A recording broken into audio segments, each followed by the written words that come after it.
My name is Darla Robinson, and I am the late wife of, I guess you could say, of John Robinson, who was the first donor in this new facility. He could come across as very stoic, and he had a dry sense of humor, but you had to be around him 3 times.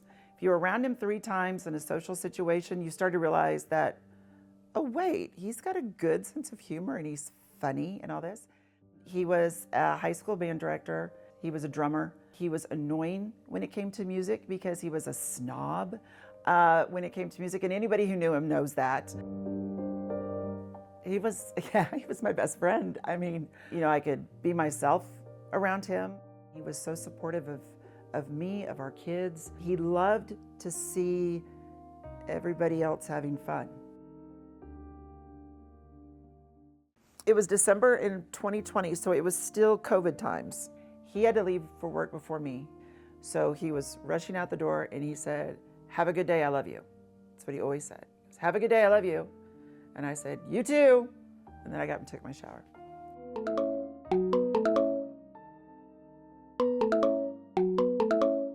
So my phone rang and it said it was his school.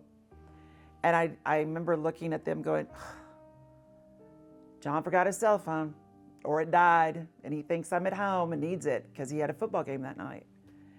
And I picked it up, and I answered it really goofy, and it was the school nurse, and she told me he had collapsed. And I immediately thought it was a heart attack. I was like, oh, did he have a heart attack? And she said, "We don't know, they're working on him right now." And the phone rang, and one of the other band directors that he worked with called, and she was sobbing. And she said, "Darla, they're doing CPR. They've shocked him. It's in the office, and they closed the blinds, so I can't look through anymore. They think he had a brain bleed." John had a brain aneurysm, and that they ranked them from like a 0 to a 5. And John's was like a 5+. And I said, "So there's no hope?" And he said, "No." And I sat there for, wasn't even 2 seconds. And I said, "He was an organ donor."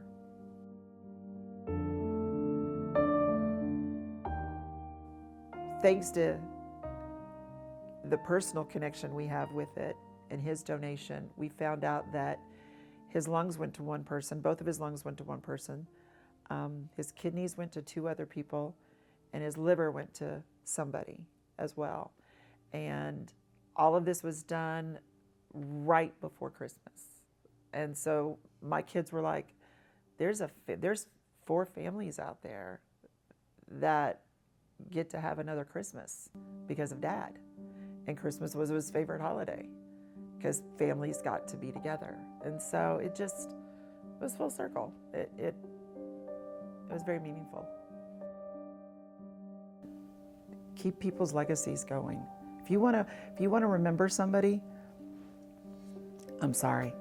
I would rather remember my husband, my best friend, as the person who saved people's lives with his kidneys and his lungs and his liver than a headstone. I like to think that there's people out there walking around making a difference in the world because of John.